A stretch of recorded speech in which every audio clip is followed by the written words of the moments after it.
it showed me that like religious sensibility was not just in church. Like, oh my God, like I'm getting a similar feeling reading these texts. The past starts reaching towards us, right? It starts calling Yes. us. We know that we do have the answers. We might just need to take a few steps back to find them. Oh, dear Diana, tell me why do the things that are beautiful always have a darker side? Oh, dear Diana, tell me why is the good never good enough? Underneath the dirt and scar is an old and familiar face. Welcome back to the Ladder, Journeys in Platonic Mysticism. Today, I am very excited to have with us Ike Baker, the host of a very intriguing podcast called Arcanvm. He is an expert and a fellow researcher in all things esoteric, whether that be good the Hermetic Order or the occult, Gnosticism, Freemasonry, but also dear to my heart, the way in which we can encounter Platonism today through the lenses of the mystical, the spiritual, the invitation to go on and be more than human, right? So the homotheosis aspect of the Platonic tradition, i.e. become like a god. And when I thought about how I would want to introduce Ike, because I very much respect his way of doing a form of history, as Nietzsche would have said, that thinks of the greatness of the human being, the greatness of the past, that also recognizes the need to preserve and admire it, and finally that you do a form of history because it comes from a deep well of suffering and a longing for emancipation. And this is what Nietzsche described as monumental, antiquarian, and critical history, and that you need all three of these to be a truly transformative historian, somebody who sees that history is not dead and gone and just something past, but something lived and embodied, and that we do this because history kind of calls us to our vocation. And when I say all that, I think of someone like Ike Baker, and so I want to ask, like, how did you begin your travels into all of these kind of different ways of viewing history and history of ideas and the history of this deep longing of the human being for the more than? Well, first of all, thanks so much for having me on, and thank you for the very kind words in your introduction.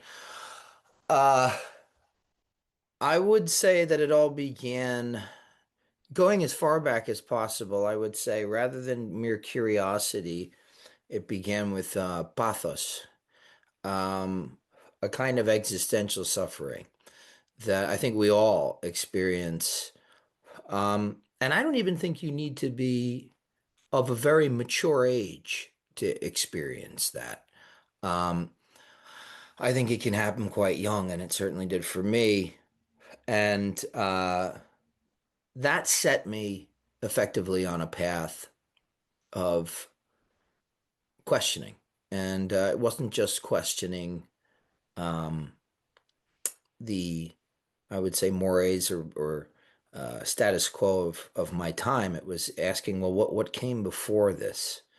Of course, I was raised by a European father. He's Greek, and he came to this country kind of late. I think he was 25 or 26, and so I had always grown up kind of.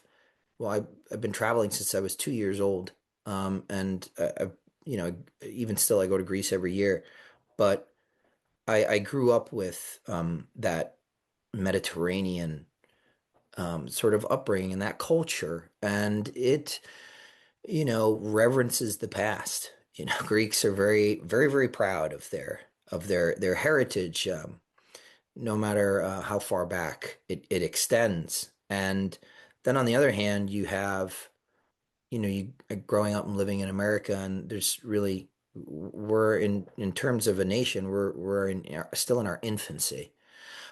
So that was a stark difference. So all this history sort of outsourced uh, abroad. But quite interestingly, uh, specifically the place where my ethnic heritage lies. What was I learning about in high school? I was, in social studies and this kind of stuff. Uh, I was learning about the mostly the Greek and Roman contributions to Western civilization, and my mother's family is also proudly Italian. So. Uh, yeah, I was just always very intrigued by the stark difference of opinions, culture, belief, conversation in Europe and in Greece compared to America. And it's not necessarily that I place a complete value judgment on one being better than the other or more interesting than the other. It was just very noticeably different. And so at a very young age, I got to explore the many ruins of ancient Greece. My dad used to take me there, and this is before they had little ropes up, and you couldn't you could walk into the Parthenon, and you could walk through the temple to Poseidon at Cape Sunio, which I did as a young kid. And I remember my dad. We were looking out from that. That temple to Poseidon. I was probably 7 years old, and we were looking out over the Aegean Sea. And my father told me the story of King Aegeus and Theseus, his son, and the agreement that he had. Oh, if I slay the Minotaur and I'm successful, I'll come back with the white sails up. But if the black sails are up, you'll know that I was dead, that I'm dead. And obviously Theseus defeats the Minotaur, but they forget to put the white sails up, and King Aegeus sees this in the distance, and he casts himself into the sea. And just looking down, listening to my father tell me that, looking down from like this cliff's edge down to the Aegean Sea, it did something to me really, really. I don't know. I'm still trying to figure out what that was, and it did something incredibly powerful to me and my young psyche. And I really became enamored of Greek culture and so Greek civilization and that ancient past. And so my dad was also a contractor, and he used to work on Random House bookstores when they began doing, putting shops up in malls and stuff like that in New Jersey. And so he'd just bring me home loads of books as a kid. And of course, uh, a lot of it was Plato. And I began reading Plato at an extremely young age. I would say when most kids are reading like The Cat in the Hat, I was reading like the Apology. And one of the great things I think um, was that I was introduced to that with on a no strings attached basis. So I didn't have anybody telling me I had a deadline to read this. I didn't have anybody telling me how I was supposed to interpret it. And sometimes that's a good thing and sometimes it's a difficult thing because then you have nobody to ask questions of. It can be very dense, and opaque, especially for a young person. But I kept reading and I kept reading. I sensed there was something here that was really important. I sensed the a numinous presence in the words rather than a merely epistemological. Obviously, right? The apology, it's very dramatic. Socrates making his case in court and so on and so forth. But uh, and then that just set me on the path of just Curiosity. you know what it was almost like trying to sense the numinous presence in the world that I also knew was there. And I had the same sense of that presence in these writings. As a matter of fact, they were the only writings that gave me that sense of that numinous presence. And from there, I started researching all sorts of stuff, and it really I got involved in esoteric orders completely, almost completely by fluke after. But it was like a decade or maybe 12 or so years after all that happened that I even bumped up against the Hermetic Order of the Golden Dawn. Strangely, so I not as young as you, but definitely my kind of interest in these things is a similar order, right? Like it's this love of Platonism and seeing the beauty in these texts, this luminous quality. I wouldn't have been able to put it that way. I just would have told you that I'm obsessed with reading these things. I can't help it. Now, as an adult, I'm like, oh, okay, no, that there was something calling, and it's the same. Like, would you say that you said it almost by fluke that you got into this more esoteric understanding of the world and history and so on and so forth? But it's kind of like you're following the rabbit or the breadcrumbs, like something is like laying something out that still reminds you, or you think will help you understand the depth of the tradition that Plato is working in. That we tend to misinterpret Plato because we don't have typically this wealth of all sorts of different mystical traditions, of things that Plato inherited, but also the way in which the reception of Platonism went and sprawled in all of these various different directions. And so, would you say that's true with regards to your path? I mean, I didn't, when I first started learning about Plato, I didn't fully get the consequence that Aristotle would then have on the way that we, retrospectively interpret it. I find that most people cannot understand Plato on his own terms because they have so much Aristotle, so much of the Aristotelian filter, um, uh, hardwired into their, perceptual software that we're all, that's almost factory installed for most of us anyway. But um, it certainly, you know what it was actually, and this is probably the first time this is ever dawning on me, which is great. I like it when people make me think, um, because normally people are asking me about like they're asking me for like Platonic trivia and questions about this or this Stephanus numbers, but not a lot No, of people ask me about my past, which is this is fun. So, but I hope you don't mind. no, it's great. I love it. I love it, especially because like this is the first time I remember really thinking of this. It showed me that like that religious sensibility was Mm. not just in church. Like, oh my God, like I'm getting a similar feeling, you know, reading these texts. So it clued me onto the fact that like, oh, this feeling, this sensation, it's not exclusively reserved for like when you go to worship. And so yeah, then I became hungry for it and I started looking for it in the world. And it also helped me to think very abstractly. Okay. And that actually parlayed itself into, I jokingly tell people that my dad gave me the Platonic dialogues as a kid because he had never really read them. And so he just kind of automatically thought, oh, he'll be smart. He'll be a lawyer or a doctor. It really made me a musician. I like checked out of civilization after I read the Republic. And, I became a musician. But, that had its own kind of consequence, this ability to think in abstract ways.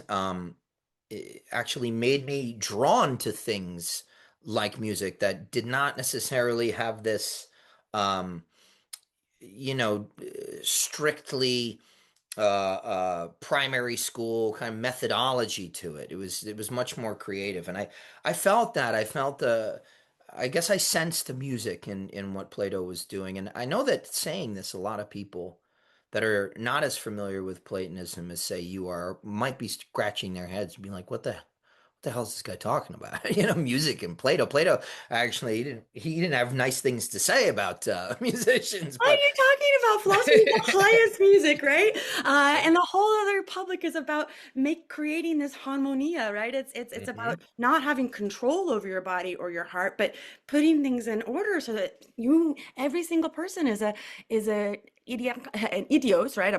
A unique song, right? A unique voice that once it's all in tune, it's the reason why I agree with you. I think that that's Yeah. one of the natural ways for a philosopher to go is to this path of music. Because if we remember the Pythagoreans and music, like first off, hearing the music that is everywhere, right? So that, we're hungry for this numinous music that's calling us in nature and the books that we read, so on and so forth. But it's also, this, deep, you know, thing within the soul so that we can actually have this kind of reciprocal relationship with it once we understand what music really is. And the Republic, he's censoring the poets for the sake of getting first this harmonia, but by book 10 it says you can bring them back in if you can defend it. So come on, musicians, we got it now, all varieties, right?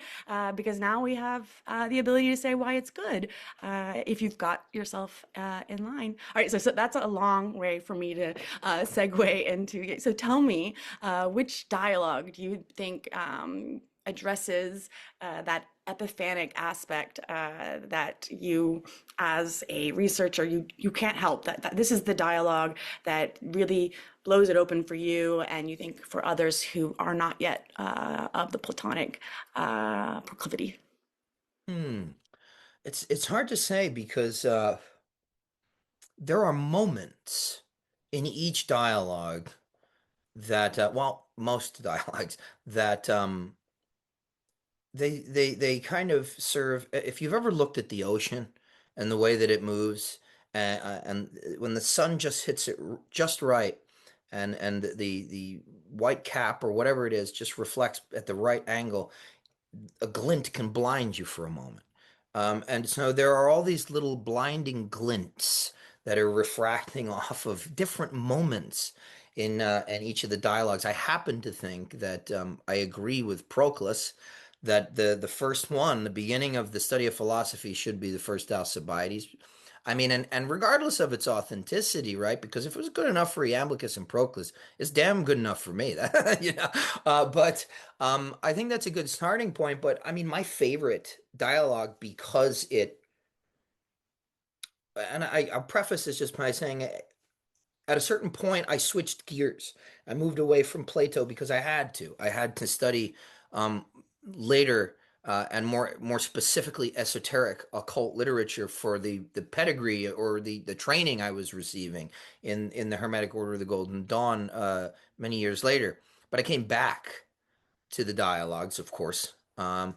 Once I came upon inner order documents dating to the first few years of the 20th century, specifically saying that you are here for the purposes of practicing the divine theurgia. They're explicit in the Golden Dawn, explicit about the practice of theurgy, and so then of course that leads you back to Plato ultimately. And when I went back, everything that I had studied and everything that I had learned and sort of assimilated and now had a worldview for, um, I accidentally found the starting point, the germinative point is the Timaeus. And all of that it's not even necessarily cosmology so much as it is cosmogony, and the alchemical theory seems to be predicated on the way that the cosmos is created by the demiurge in the Timaeus, and everything that Agrippa talks about, and of course everything that Ficino talks about. But all these luminaries of occult sciences, I mean, they're swimming in Platonism. It was the science of their day. The way people are going to look back at my generation, the millennials, and say, okay, yeah, the Big Bang theory was their thing, and this kind of empirical. Well, the Timaeus was effectively for like maybe 1,500 years or so. It was the science, the scientific model of or at least the starting point Yep. for all of these traditions of alchemy and esoteric anatomy, right? That those weeds that we get into at the end of the Timaeus. But I would say to this day, it's the one that I study and or just read parts of, and it's just mind blowing, and it really it explains not only so much of esotericism, it explains so much of world history. Yeah. It because this is the worldview. This was the worldview of the educated. It's quite interesting. So I love that for so many different reasons, but it ties with your, love of music too, right? Where, it's a text that shows that the world soul itself is a blend of the same and the different. And this is, addressed in all sorts of various different ratios. It also allows for freedom and a shaking things up because Cora, the feminine receptacle, which is not passive, as I always say, is an active grasping and understanding and receiving. But that, she shakes things up. So there's a kind of dancer even within the cosmos and the importance of this. So no, I'm excited because I had a kind of similar relationship with the Timaeus for a while. But then one day it just boom, this is the text. I have to understand this. I have to reread this. I have to get at the nitty gritty of these things. And yes, for sure, the demiurge, right? And the importance of having a vision, right? This intelligible living thing, and then seeing all the world broken apart, and then being like, nope, I want the good, and then to create, right? Like, and this being the vocation of the demiurge is to create and put something beautiful and good into the world, and that is at the heart, I think, of a lot of esoteric traditions, regardless of anything else, right? And so for me, that it's like part of the core of what it really means to be a Platonist is, have you had the can you see the vision that Plato is having, that is compelling him to write dialogue after dialogue after dialogue, because he knows that there's something that needs to be said, but not explicitly, something that needs to be kind of seductively inviting versus it's in your face, like Aristotle. This is the way, the truth, and the life. No, we have to be a little bit more Matus-like, a little bit more Odyssean and clever, so that we remember to put the cells up, if you will. So yeah, just to speak on whether or not you think that this is true of Plato, this kind of writing in such a way as to invite people into this mystery, and that the Timaeus is definitely one of those enigmatic texts that I believe does this, particularly with something like the myth of Atlantis. And so, Yes. Yes, exactly. And that's what the interesting thing is, right? I mean, there's some debate about this, but generally when you look at it, it appears that obviously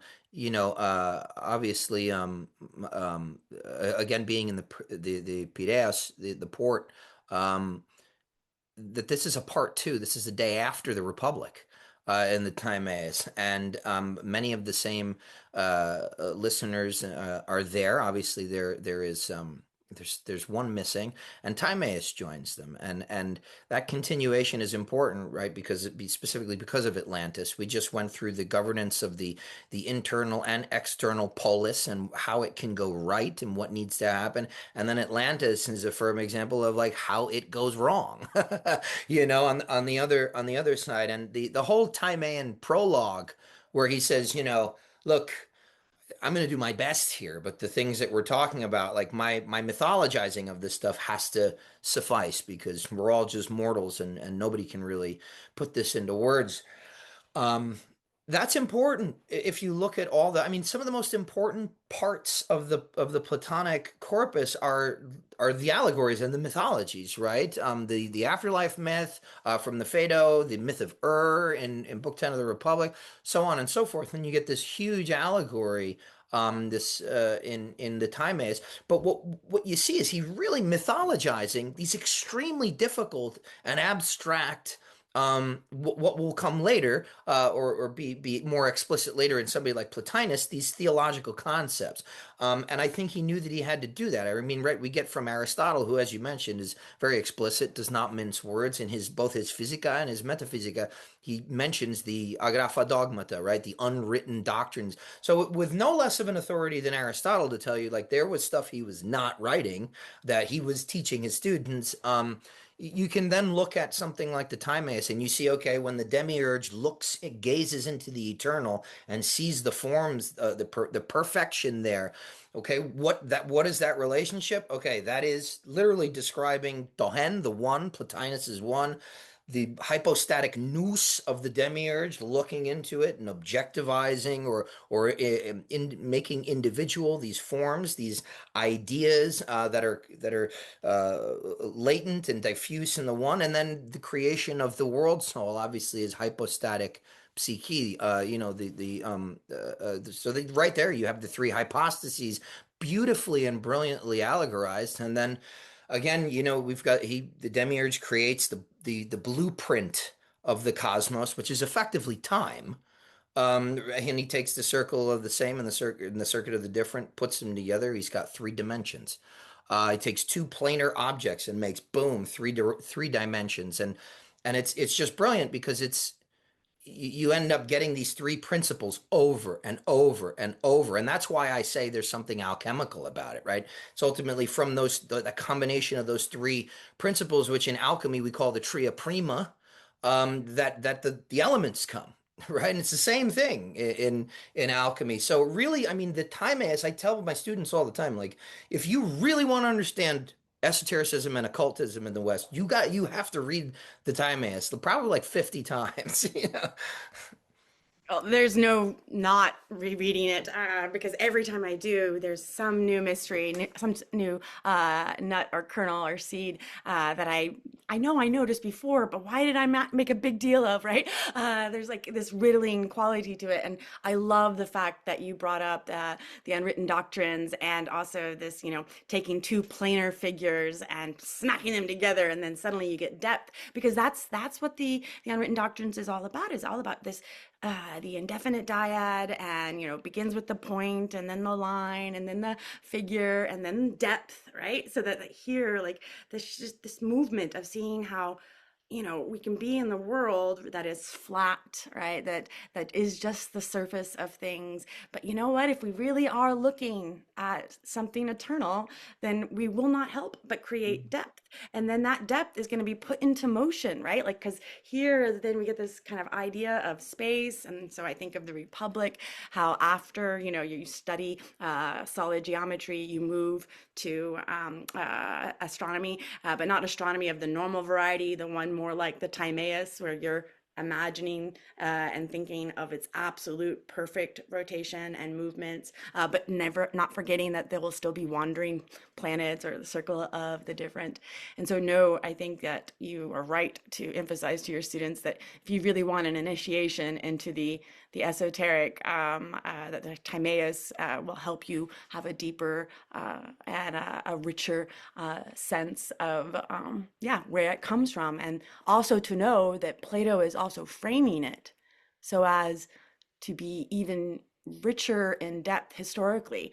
So to give this myth that supposedly there was this time of Atlantis and Athens of yesteryear, that Critias has the actual scrolls. Good. No, you know what? Now I know where I want to go. Tell me what you think of the Critias. It was one of the first dialogues that I got when my dad, the first group of Platonic dialogues that my father got me was called the Five Great Dialogues, I think it was called. And the Critias was in there, and I read it pretty early on. I haven't returned to it very recently. I've been working the last year or so. I've been really focused on, because I take students through it, the curriculum of Iamblichus. Which obviously the Critias is not a part of, but I would have to revisit it to see how it fits in with the what we're talking about, Yeah, no, particularly with it's time is. to let people know who haven't read it before, it's got all this. So for me, it's the most alchemical. So if you want a follow up to how we think about the alchemical and the history of various different esoteric traditions, it's just got the images of the rings, right? So that Atlantis is made of these rings, and you have to move between them. And in the center is this tree representing the feminine. In any case, it's filled with all sorts of fun stuff that even references various different metals and all the various different things that are in each particular level, their powers and stuff like this. And so, no, it is a very complicated and strange text. And yeah, so that's one of the reasons why I was asking, is because I'm certain that has more to it, that if someone your background would be able to read more into it than perhaps I might, as somebody who is just starting to put my toes in the water of the more esoteric history, beginning in the Renaissance and further. And so I have that kind of Neoplatonic esotericism. But what is it that, contemporary members of the Golden Dawn would make of the Critias is exciting to me. And so, yeah. Yeah, and there's even that, um I guess you could call it cosmological in a way, that cosmological aspect of uh allotment of the gods, to different spaces and places um on the earth, which is Mhm. actually, it's kind of interesting because you find that also in I think it's in something like the Council of Elyon in the in the Hebrew scriptures, Mm. where there's different places and different parts are being allotted to other god to different gods and things like that. I mean, that certainly plays that would be really interesting to see how a modern esotericist, in because many modern esotericists and practicing, for lack of a better term, ceremonial magicians and things like this, Mm. they are engaged in, it one way or another, in a form of interaction with deity, and so that could be pretty interesting. And of course, there's all sorts of things there that you can, like one of the biggest things too about occultism, particularly as we receive it from Agrippa, who was ultimately, communicating the Platonic philosophy, mainly of Iamblichus and those, the Neoplatonists, the late Platonists. But um, there's this idea of signatures in everything, Mhm. and that diffused through all materia in all of the kingdoms, there are these effluences, and I guess what we would call synthemata in in the Neoplatonic tradition, that are just diffused throughout the world's whole, and therefore they're latent, but they give qualities and inherent things, color, sharpness, dullness, so on and so forth. This is a huge part of studying practical ceremonial, even in the present day. I feel like the Critias might have some stuff there for people as well. I'm going to revisit it though, and I'll give you a full write-up. If you don't wouldn't mind, I would love to have you back on, and we do a book club style thing, and so that we could just see if we feed off each other and learn something. Because I would be I think everybody would be super excited to watch us geek out over something like the Critias together. So, all right. So you keep bringing up the difference between magic and theurgy, and I would like to take a moment, like. Tell me what I have my own ideas about what I think that distinction is, but what do you think it is? Between magic and theurgy, Mhm. well, um, I would say that a lot of modern occultists, or not some camps in modern occultism, might bristle at my distinction between the two, because for those who aren't aware, I guess since time immemorial, there's been some friction in, I guess, what do they call that in the academic community, that phenomenon? Narcissism of small differences. Yeah, That thing where you got to struggle so long yeah, to as a community to receive some sort of like space for yourself, and yeah. then once that's over, you just fight with each other. So that can happen in occultism. And this really, the basic distinctions are goetia, which is a sort of sorcery, and then there's theurgia, right? Theurgy, which is effectively, it's if you were to take a sorcerer and a theurgist and put them in the room together, and particularly now, but also I would say back in ancient Greco-Roman period, uh, and you said, guys, go ahead and do your thing. They would appear to be like it would be indistinguishable. The differences, it would be unappreciable to the lay person, to the average eye. But it's really the intention. And there are some cultic and I would say religious qualities to the ultimate work or goals of theurgy that the goetic magicians are would sort of disavow or not want to pay attention to. But effectively, what you have in magic, as we understand it, and I'll give you my definition for it. I've kind of updated it a little bit from some of the more commonly known ones that were made in the late 18th or late 19th and early 20th century. I would say that magic is best defined as what happens when uh, consciousness, person's consciousness, that is the phenomenology of it all, where it intersects with what we call metaphysical causality. You have physical causality, right? And that's, we can study that with empiricism. That is, I have a line of dominoes. I knock this one over, the next one falls, the next one falls, the next one falls. That's phenomenal causality. We have a metaphysical causality that happens in magic. And what it is you there's a domino here and a domino here, and there's a gap, empty space, and you hit this domino, and then the other one falls.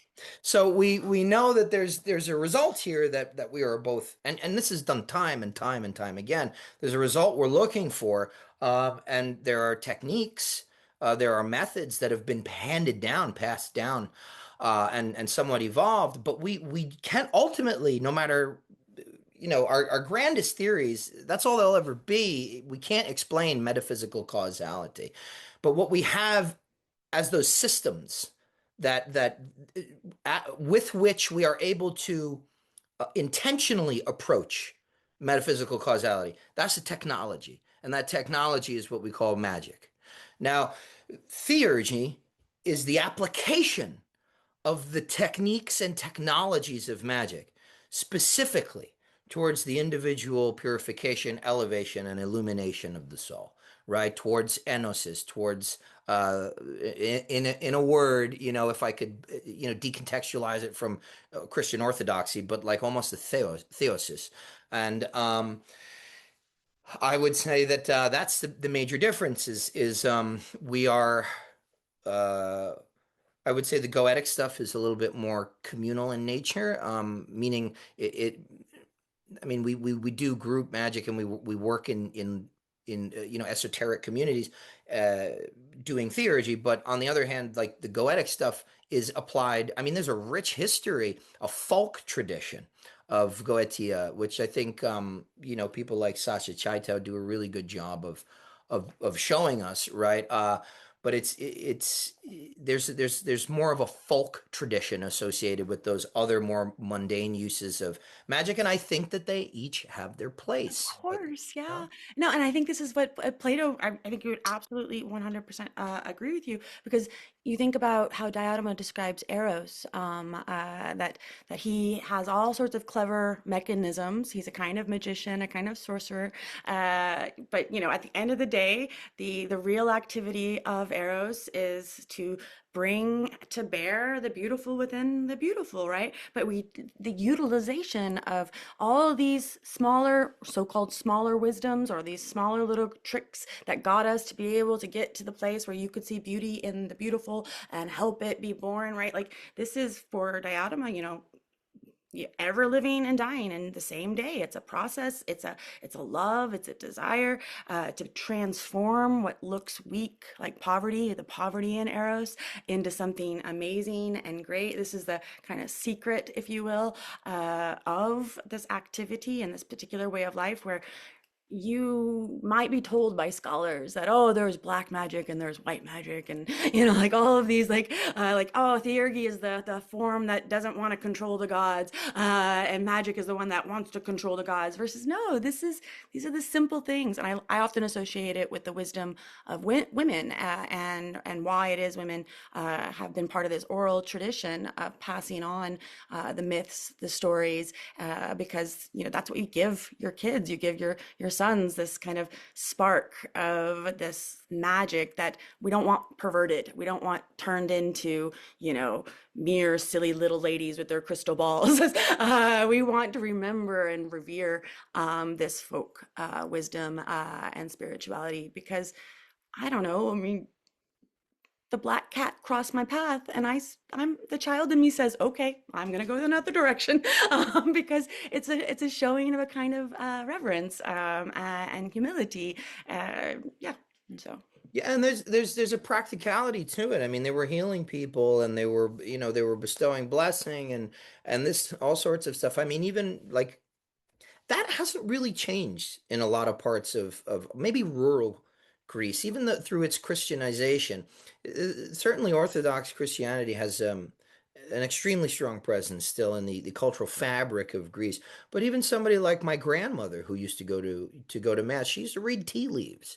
My yeah, she so it was this folk tradition still there. There's a practical sort of thing to it. Now, the theurgist, and I was discussing this with some students because they have, rightly so. They're just kind of like, the goetic stuff doesn't seem that bad to me because it's like you're helping people, you're doing remedies and spells and this kind of stuff. So what do the theurgists do? And I'm like, well, other than trying to be the best person you can be, really the only way of extending what a theurgist does, and I maybe some other people who understand it on a deeper level than even I do could correct me or add to this, but I would say like the best thing we've got in theurgy is to have students. But again, there are prerequisites. The only prerequisite for somebody receiving a healing is that they're sick.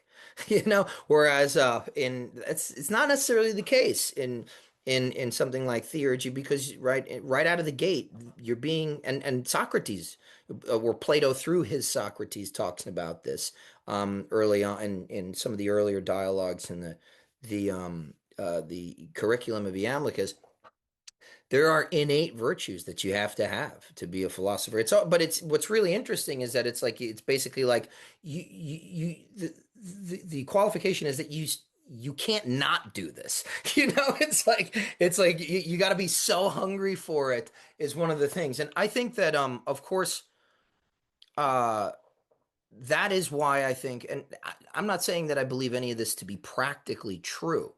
I think that anybody who wants anything can do it, right? But you do have to want it.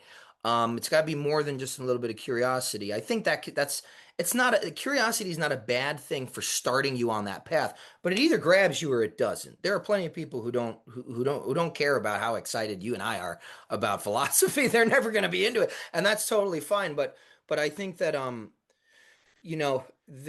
think that's why sometimes when you say the word theurgy in some communities, it seems a little highfalutin because there was some kind of, I think, particularly in the late Platonic, or the era of the late Platonists, when theurgy got real big after Iamblichus, there was a little bit of, I don't want to say elitism, but certainly there was a separation between philosophers and the external world. no. That's the disappointment, right? And that was, that's this kind of break, forgetting that philosophy, yeah, it's a way of life, right? It is a tradition, it is a community. Yeah, so it's part of, my reason for doing these things is because of a deep desire. And I think this is why you started Arcanium too, this deep desire, right? Like this is for everybody. This is not something to be reserved to everybody who wants it, like you said, right? Like it doesn't the there are people who are going to hear the myth of Ur and just hear wah, wah, wah, wah, wah, wah, wah, wah, wah. But I don't know. There's always part of me that when somebody just hear, like you can tell that their gears aren't grinding, they're checked out. And I always think to myself, very platonically, I hope, as I think of the Phaedrus and the good dialectician, I'm just not speaking their language yet. As soon as I can figure out how they fall in love with the world, what is it that they are currently able to understand, whether it be, their TikTok videos, like there's always a way in. Like that's part of we're supposed to be doing is discerning what kinds of souls are before us, because then it could be more widespread than it is, and we can repair that rift that has happened between the so-called mundane and the super mundane.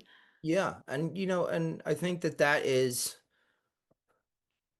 something really interesting that's happening right now with the internet, like with people like yourself and of course John Vervaeke because he really helped popularize this stuff a couple of years ago. But um, through things like Platonism and Stoicism, these philosophies are becoming somewhat democratized, meaning they're moving out of the hands of the authorities that um, laid claim to sole translational or interpretational rights, and now we're getting people like me who just kind of show up seemingly out of nowhere, and like I have a good grasp on the Platonic stuff, but I'm not talking about it in the way of like an E.R. Dodds or something like that. And to be fair, not many people are still, but I mean, another great example of somebody who's kind of helped break that down for people like me is kind of a hero to our communities is Greg Shaw.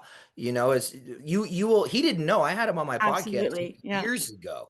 And I told him, like, do you realize like that, like people like me are like obsessed with your work? He had no idea, which is, part of his humility. I think he got more, he became more aware of that shortly after the first time he and I talked. But, uh, you know, again, he came from within the system, but I mean, he's been writing for such a long time, trying to sort of, um, bring us to a more egalitarian understanding and a more, I would say, a more practical and useful understanding of this stuff. So I mean, Platonic philosophy, I think partly because of how dense it is, how important it is to history, right? I mean, it's an incredible intellectual and spiritual artifact, but also because of the terminology, the jargon. It's kind of always up until now been the custody of people who were like had been trained in how to read it, how to understand it. And I think that's becoming more democratized now, and that is making it more accessible and attractive Mm. to people that are a little younger and that maybe are kind of worn down by the spiritual aridity Mm. of positivistic reductionism. Yep.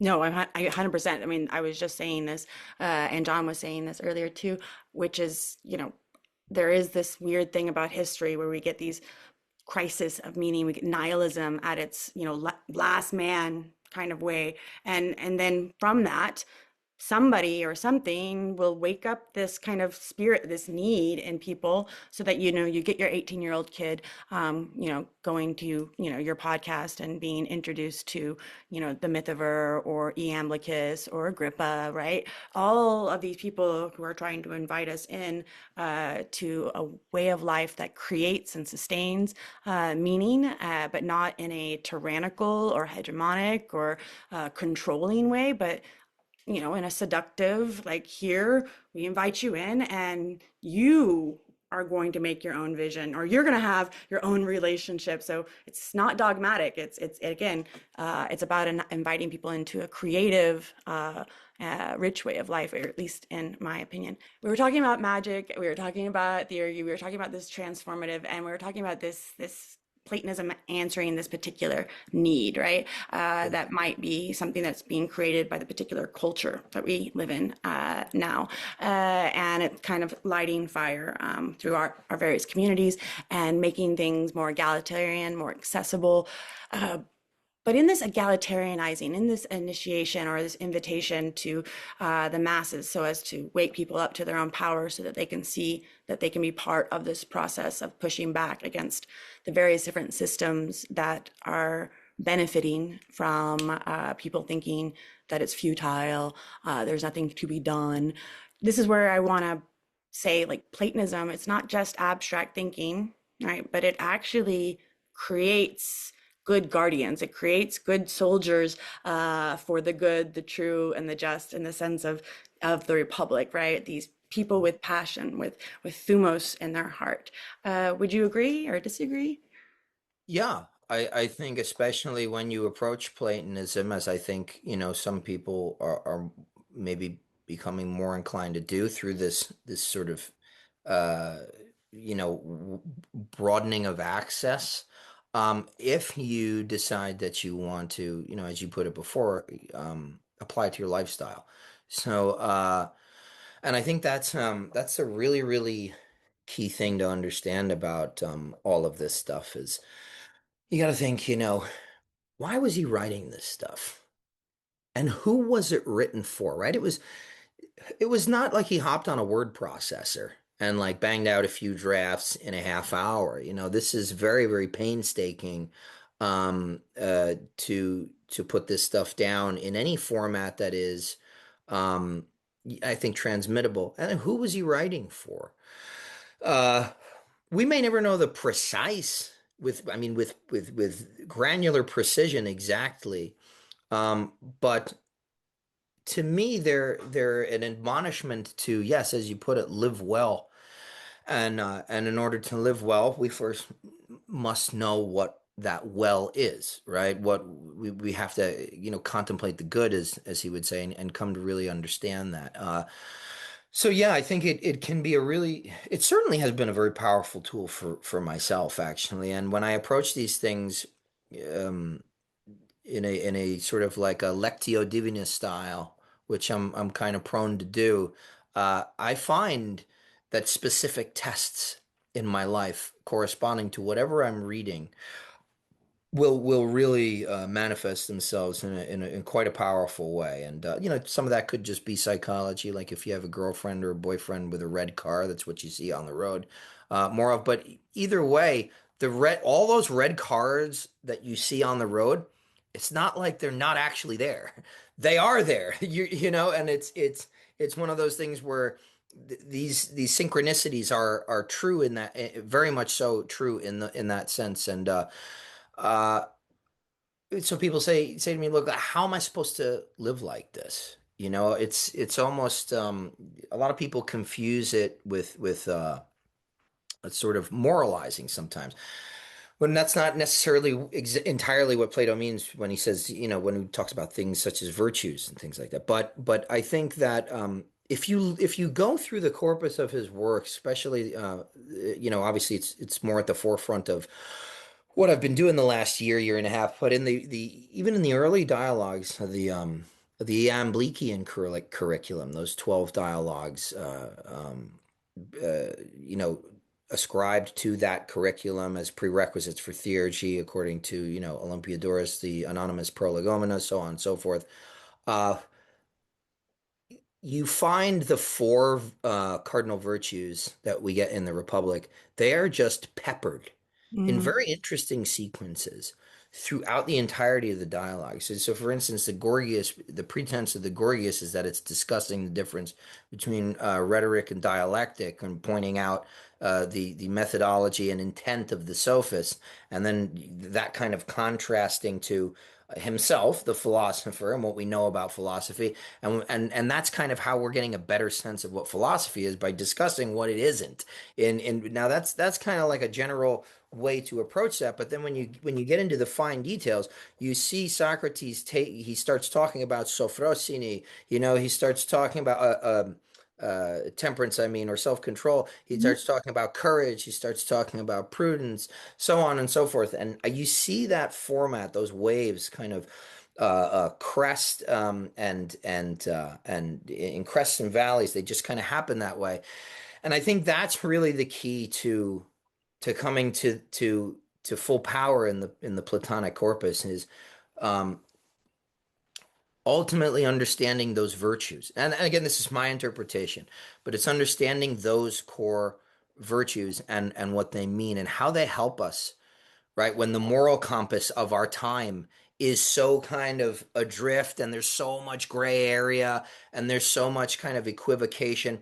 He basically says, look, these virtues, when you can embody them, um, are us, to use a more Proclean idea, but we're still very much Platonic, striving, reaching towards our highest good, which is mhm, the good, and to be able to embody those is to be able to effectively, like, not find yourself as frequently or consistently uh, stuck in the morass of relativism. mhm, So because you can know what the appropriate thing is for you to do in this situation, if you're embodying those four virtues. So I think that that's really important. I don't think I in my own personal study and teaching this stuff, I can't undervalue the embodiment specifically of those four virtues in any given situation.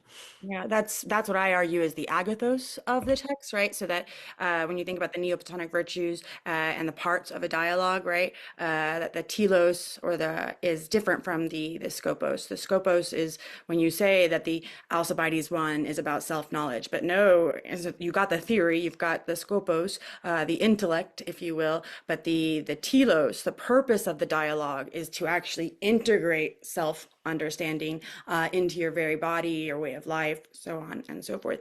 And that, what the dialogues do is initiate us into these various different virtues and the reality of them.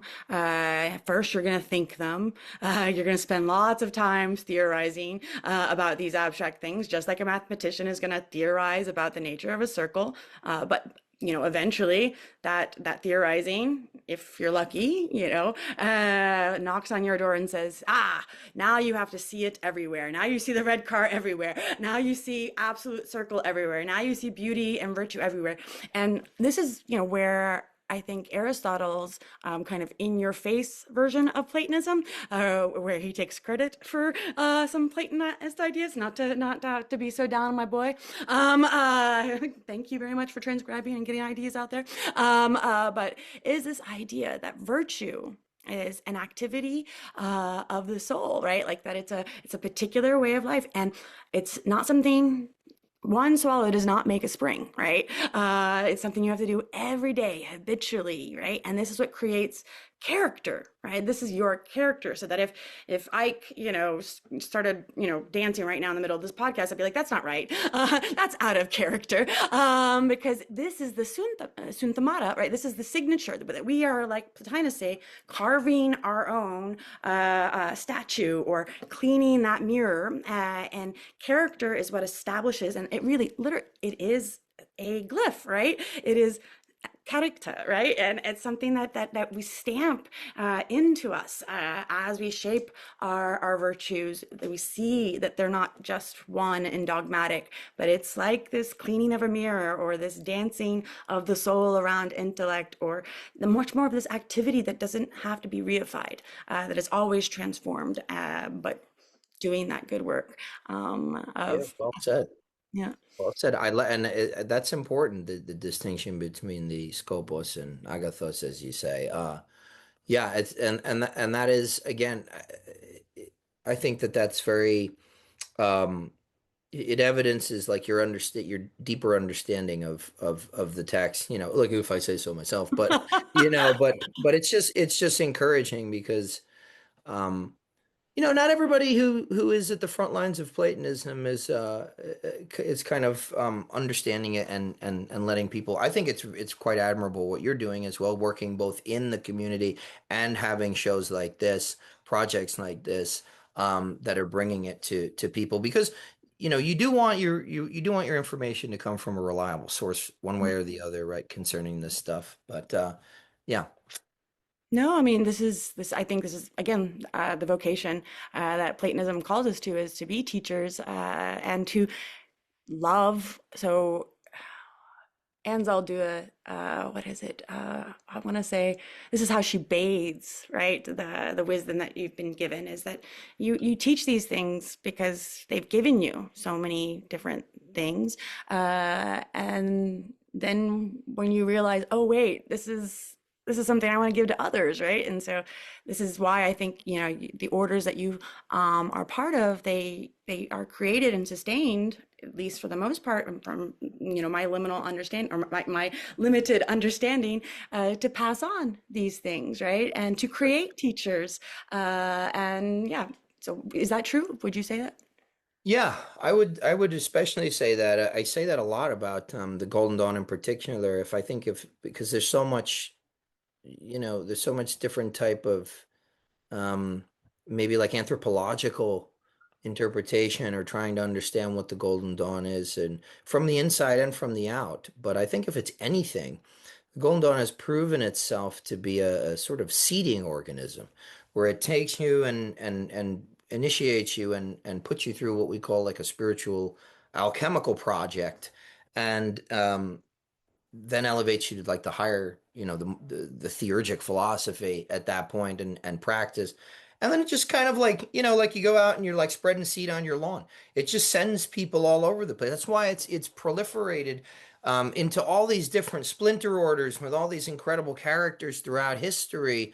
Crowley is out there. I would say he kind of that guy picked up the wrong end of the stick, but it really Love it. jived with it really jived with like 1970s counterculture, which is why he's back. But I would say even people like W.B. Yeats, the famous poet, Annie Horniman, who doesn't get any credit, she started repertory theater in Ireland, Mhm. and managed her father's the Horniman Gallery and all this stuff, and Mina Mathers, Maud Gonne, the Irish Revolutionary. I mean, these people were incredible, and it actually they went on to do incredible things after their the initial period of that spiritual alchemy in the Golden Dawn. It was after that they ended up going out into the world and making their mark, and look at all the wonderful things that they've left us in the way of art and poetry and Mhm. philosophy. Yeah, and that's the point, is to create communities that create peoples that who are empowered to do more than just live the, as I keep saying this week, the Joe versus the volcano life, right? The 9 to 5, you wake up and you feel the drudgery and you put your hat on. Like, why would you take this beautiful thing called nature and life and soul and just chain it up to this community that is no community at all, right? Like, this is something I think is dear to my heart, is that right now we live as if we have community. But no, look, we have history, and we have a history of all sorts of small group, whether it be theosophy, whether it be this little academics, with their nut cracking, or it be, people playing D&D and going on adventures and creating, like, the importance of, no, even in this world of, we think it's futile, we can create small orders, right? Small communities with people that actually foster the human soul. And yeah, we're going to have to take the slings and arrows of, people saying, oh, it's just a bunch of woo woo, or, your Aleister Crowley's going so far as to alienate people from the tradition. But that's part of it, right? Like, as you said, it's returning. And so people are gravitating to these kinds of things. And so, yeah, would you like to respond to that? Or any ideas, any thoughts Yeah, about that? I mean, it's these things, and I'm not trying to be alarmist about Mhm. any of this, but it's just an observation as a historian of these orders that I have I've noticed. These organizations tend to surface and flourish, and produce individuals, as we've talked about, and they do so at the greatest capacity somehow. Uh, Either right before or during times of great crisis. Um, for instance, something like the Hermetic Order of the Golden Dawn, founded in 1888. Okay.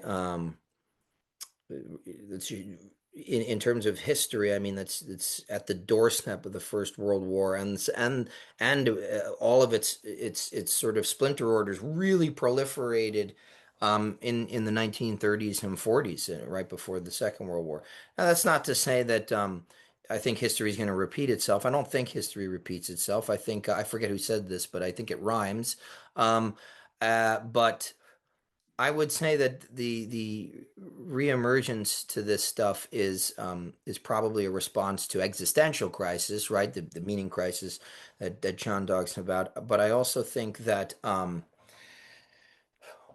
and I'll end my discourse with this, but one of the greatest things that I have been gifted with, in being trained in these, and really dyed in the wool, so to speak, within these orders, is that I've been able to not entirely remove and cast away those perceptual filters of modern or postmodern people, but I've been able to um, r become reinvested uh, with an ancient worldview and the way that human beings have approached matters of the spirit, matters of nature, and in former times before we were divested with that. Now, the great thing, the boon that I have, being a modern person, is that I can have both at the same time. I can have modern empirical sort of science, and I understand the ancient worldview, the classical worldview, enough to meet these texts on their own terms and understand them. Um, so that is a boon. But I will say this, and again, I keep forgetting, I keep quoting people and paraphrasing them, but I forget who coined the terms. But I think it goes something like this: when when a society has reached a point of existential crisis, it reaches back, grasping for the last sane moment it knew. I think this might be why, and there's something to that. It's not just desperation. It's because we know that we do have the answers, and we might just need to take a few steps back to find them. Yeah, and that is exactly why I quoted Nietzsche's monumental, antiquarian, and critical, and the fact that you need all three of them, right? Because there's a form of history that's animating, as Plato would say, ourselves, right? Like that makes it possible for us to see that we are part of the solution, are part of creating new worlds, right? That we can't just repeat what happened in the past, even though we love it so much. And we can't just keep criticizing the past. And we can't just keep collecting as if they're beautiful little pieces in a glass menagerie. We Yeah. have to integrate them and live history, because I loved how you said it's a reaching, like we reach back to the past. I kind of strangely think of it as this kind of more, the past starts reaching towards us, right? It Mm, starts calling yes. us, and because it is a live thing. It's like, remember, my friend. And then that's why we see these synchronicities, or that's why we stumble into a bookshop because our dad just happened to get the contractor, and then here it is, in your hands, like this is the book, and so and that Yeah. book is as if the ghost. This is a necromantic aspect of the Theurgis's work, is to see that, yeah, that we have a relationship with these things that are long gone, and because of it we can, because when we reach into the past, or when the past reaches into the future, we realize we too need to create in such a way that our voice calls to the future that will have a different crisis than our own, so on and so forth. Yeah. Well put. Yeah. Wonderfully said, actually. Yeah. I'm going to invite you again, because I really now I want to keep picking your brain about the Golden Dawn and Freemasonry, and reading something like the Critias together. So where I can very much learn from you about all the things that I wouldn't know, and I'd just be excited to do that kind of work, because the history of the esoteric in ways that I'm just now beginning, and so it's just lovely to have a dialogue partner like yourself. And so. Yeah, I would love that. And of course, we'll both learn from each other. I mean, that's the fun. And it's been a real pleasure. I love what you're doing on here. I love the guests that you have. And it's kind of an honor to just be counted among them now. So I'm looking forward to the Critias book club. I mean, project. I'm gonna bug you about that. I'm going to do it for sure. All right, so thank you. And to remind everybody, please visit Ike Baker and listen to the wealth of material on Arcanvm. It's an amazing podcast, and Ike Baker is an amazing teacher. Thanks. Thanks. Oh dear.